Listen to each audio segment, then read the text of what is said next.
తప్పు చేస్తే ఇంకా చిన్నపిల్లాడు అని, ఎక్కువగా మాట్లాడితే అప్పుడే పెద్దోడు అయిపోయావా అని మన పేరెంట్స్ కూడా కన్ఫ్యూజ్ అయ్యే ఫేసే ఈ ఇంటర్మీడియట్.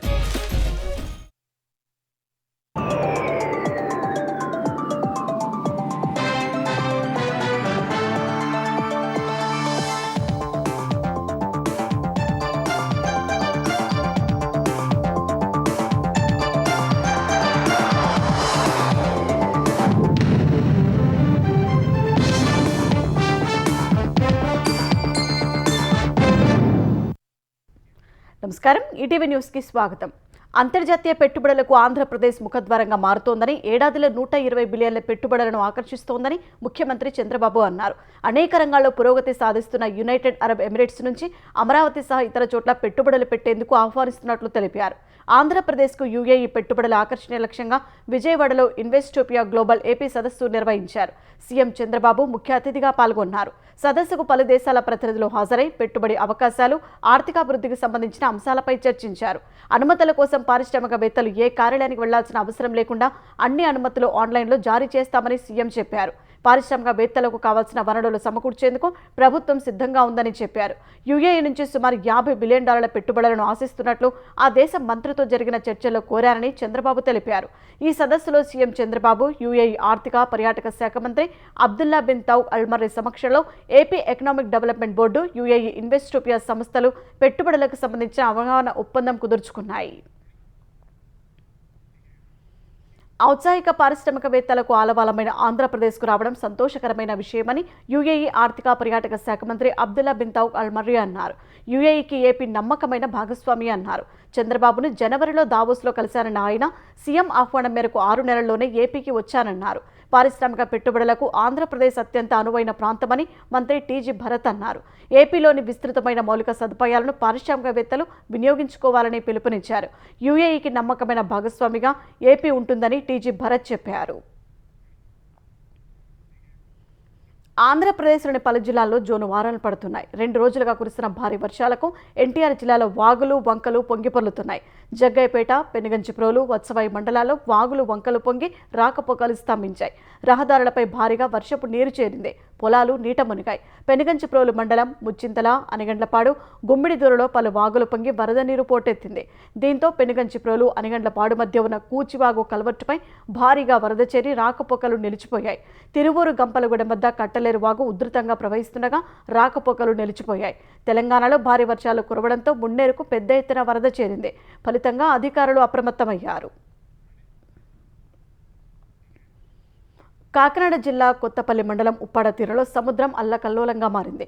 ఉదయం సముద్రంలో రాకాశయాలు ఎగిసిపడ్డాయి. భారీ కెరటాలతో మాయపట్నం గ్రామాన్ని ముంచెత్తింది. గతంలో రక్షణగా ఉండే జియో ట్యూబ్ కనుమరుగవగా కెరటాలు నేరుగా గ్రామాలపైకి దూసుకొచ్చాయి. సముద్రం వెంబడి ఉన్న గృహాలు నేలకూలాయి.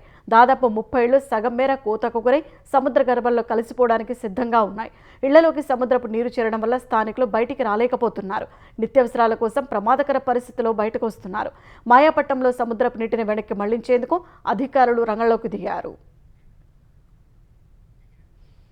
తెలంగాణ వ్యాప్తంగా వర్షాలు దంచుకొడుతున్నాయి. పలుచోట్ల కుంభవృష్టితో వాగులు, వంకలు పొంగిపొర్లుతుండగా మరికొన్ని చోట్ల ఇళ్లలోకి నీరు చేరి ప్రజలు నానా తంటాలు పడుతున్నారు.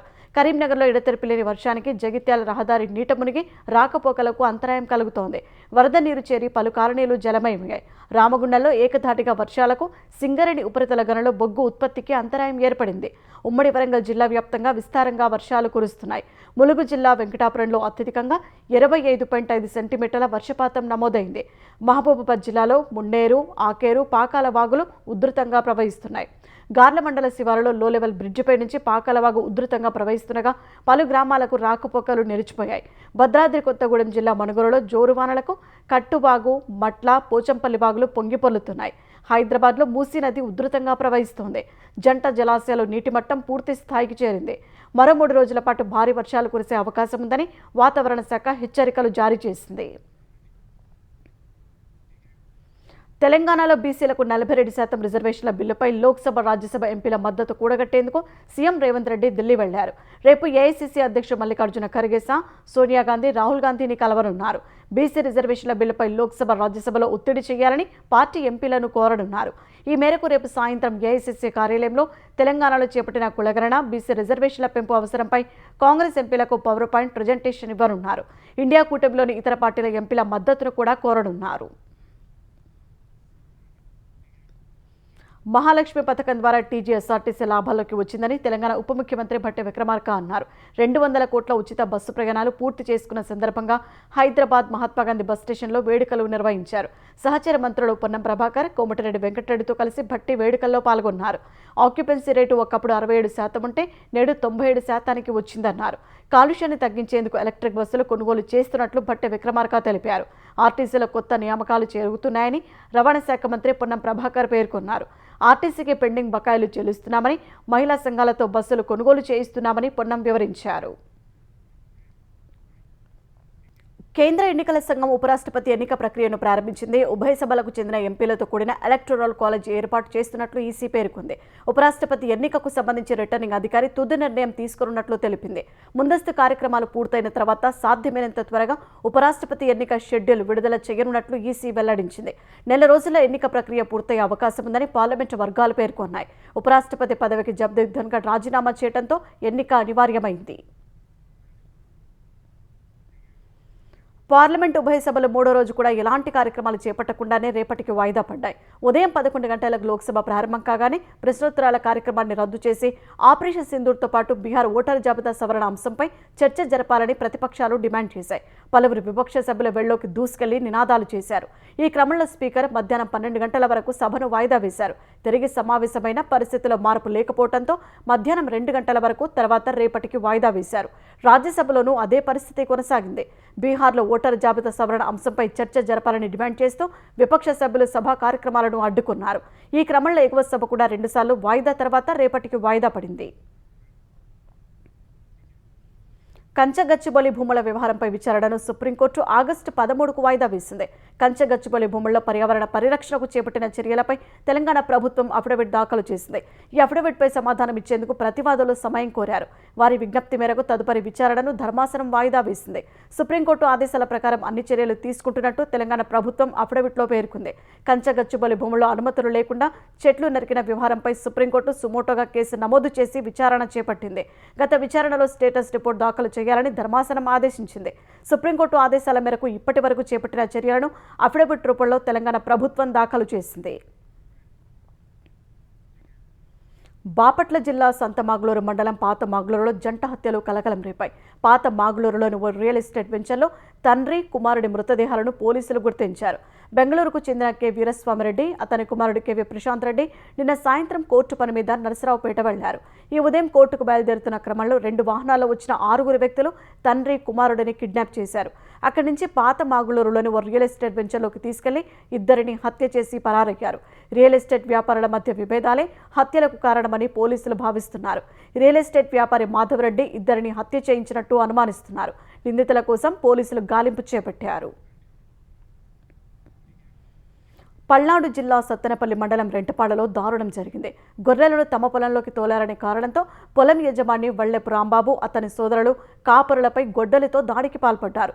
ఈ ఘటనలో గొర్రెల కాపరులు కాటమరాజు, సైదయ్యకు గాయాలయ్యాయి. వారిద్దరిని సత్తెనపల్లి ప్రభుత్వ ఆసుపత్రికి తరలించి చికిత్స అందిస్తున్నారు.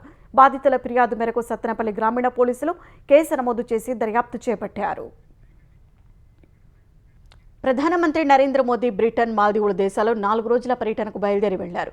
ఈ సందర్భంగా ఈ 2 దేశాలతో ఉన్న సత్సంబంధాలు మెరుగుపడతాయని ప్రధాని మోదీ విశ్వాసం వ్యక్తం చేశారు. 2 రోజులు బ్రిటన్లో పర్యటించనున్న ప్రధాని ఇరు దేశాల మధ్య వాణిజ్యం, సాంకేతికత, రక్షణ, విద్య, ఆరోగ్యం వంటి రంగాల్లో సంబంధాల పరిధి పెరగనుందని పేర్కొన్నారు.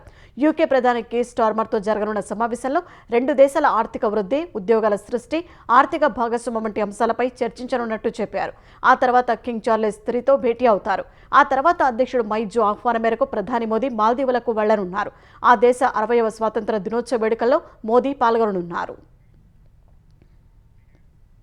కోవిడ్ గల్వాన్ ఘర్షణలతో భారత్ చైనా మధ్య దెబ్బతిన దౌత్య సంబంధాలు క్రమంగా సాధారణ స్థితికి చేరుతున్నాయి. దాదాపు 3 ఏళ్ల తర్వాత చైనీయులకు టూరిస్ట్ వీసాల జారీని భారత్ పునః ప్రారంభించనుంది. ఈ నెల 24 నుంచి చైనా పౌరులకు టూరిస్ట్ వీసాలు మంజూరు చేయనున్నట్లు బీజింగ్లోని భారత రాయబార కార్యాలయం వెల్లడించింది. 2020 ప్రారంభంలో కోవిడ్ కారణంగా చైనాలో చదువుకుంటున్న సుమారు 22,000 మంది భారత విద్యార్థులు స్వదేశానికి వచ్చారు. అనంతరం వారిని భౌతిక తరగతులకు అనుమతించాలని భారత ప్రభుత్వం పలుమార్లు విజ్ఞప్తి చేసినా చైనా స్పందించలేదు. దీంతో ఆ దేశ పౌరులకు జారీ చేసిన టూరిస్ట్ వీసాలను భారత్ సస్పెండ్ చేసింది. ఆస్ట్రేలియాలో భారతీయ విద్యార్థిపై జరిగిన జాత్యహంకార దాడి ఆలస్యంగా వెలుగులోకి వచ్చింది. గత వారం అడిలైడ్లో దుండగులు జరిపిన దాడిలో బాధితుడు తీవ్రంగా గాయపడ్డాడు. భారత్కు చెందిన చరణ్ ప్రీత్ సింగ్ భార్యతో కలిసి బయటకెళ్లాడు. మరో వాహనంలో వచ్చిన 5 దుండగులు కార్ పార్క్ చేసి వెళ్తున్న చరణ్పై దాడి చేయడంతో పాటు దూషించారు. ఈ ఘటనలో తీవ్రంగా గాయపడిన బాధితుడిని కుటుంబ సభ్యులు ఆసుపత్రికి తరలించారు. దాడికి పాల్పడిన వారిలో ఒకరిని అదుపులోకి తీసుకున్నట్లు ఆస్ట్రేలియా పోలీసులు తెలిపారు. సీసీటీవీ కెమెరాల ఆధారంగా మిగతా వారిని పట్టుకుంటామని వెల్లడించారు. సీమాంతర ఉగ్రవాదాన్ని ప్రోత్సహించే దేశాలు భారీ మూల్యం చెల్లించక తప్పదని భారత్ హెచ్చరించింది. పాక్ మత ఛాందసవాదంలో మునిగిపోయి ఉగ్రవాదాన్ని ప్రోత్సహిస్తూ అప్పుల్లో కూరుకుపోయిందని దుయ్యబట్టింది. శాంతియుతంగా వివాదాల పరిష్కారం ద్వారా అంతర్జాతీయ శాంతి భద్రతలను ప్రోత్సహించాలనే అంశంపై ఐరాస భద్రతా మండలిలో పాక్ అధ్యక్షతన చర్చ జరిగింది. ఈ సందర్భంగా జమ్మూ కాశ్మీర్తో పాటు సింధు నదీ జలాల అంశాన్ని పాకిస్తాన్ ప్రస్తావించగా భారత శాశ్వత ప్రతినిధి పర్వతానేని హరీష్ గట్టిగా తిప్పికొట్టారు. పహల్గాం ఉగ్రదాడి నేపథ్యంలో సీమాంతర ఉగ్రవాదాన్ని అంతం చేసేంత వరకు 1960లో పాక్తో చేసుకున్న సింధు నదీ జలాల ఒప్పందాన్ని భారత్ నిలిపేసినట్లు చెప్పారు. మత ఛాందసవాదం, ఉగ్రవాదంలో మునిగిన పాకిస్తాన్ IMF నుంచి వరుసగా అప్పులు తీసుకుంటూ రుణగ్రహీతగా మారిందని భారత శాశ్వత ప్రతినిధి హరీష్ చురకలు వేశారు. ప్రపంచానికి ఆమోదయోగ్యం కాని పద్ధతులను అనుసరిస్తూ నైతిక విలువల గురించి మాట్లాడే హక్కు పాకిస్తాన్కు లేదన్నారు. పాకిస్తాన్కు చెందిన విమానాలు తమ గగనతలాన్ని వినియోగించుకోకుండా విధించిన గడువును భారత్ మరోసారి పొడిగించింది. వచ్చే నెల 24 వరకు పాక్ విమానాలు తమ గగనతలాన్ని వినియోగించుకోవడానికి వీల్లేదని నోటంను జారీ చేసింది. సెక్యూరిటీ ప్రోటోకాల్స్ కారణంగా గగనతల మూసివేతను పొడిగించామని పౌర విమానయాన శాఖ సహాయ మంత్రి మురళీధర్ మోహల్ ఎక్స్లో పోస్ట్ చేశారు. ఈ నిర్ణయం కారణంగా పాక్కు చెందిన విమానాలు, ఆ దేశ సైన్యానికి చెందిన ఫైటర్ జెట్లు, కార్గో విమానాలు భారత్ గగనతలాన్ని వినియోగించుకోవడానికి వీలుండదు. పహల్గాం ఉగ్రదాడి తర్వాత తమ గగనతలాన్ని పాక్ విమానాలు వినియోగించుకోకుండా భారత్ తొలుత ఏప్రిల్ 30న నోటంను జారీ చేసింది. ఆ తర్వాత దాన్ని పొడిగిస్తూ వస్తోంది. భారత్ చర్యకు ప్రతీకారంగా పాకిస్తాన్కు కూడా తమ గగనతలాన్ని మూసివేసింది. వచ్చే నెల 24 వరకు భారత్కు చెందిన విమానాలు తమ గగనతలం మీదుగా ప్రయాణించడానికి వీల్లేదని నోటంను జారీ చేసింది.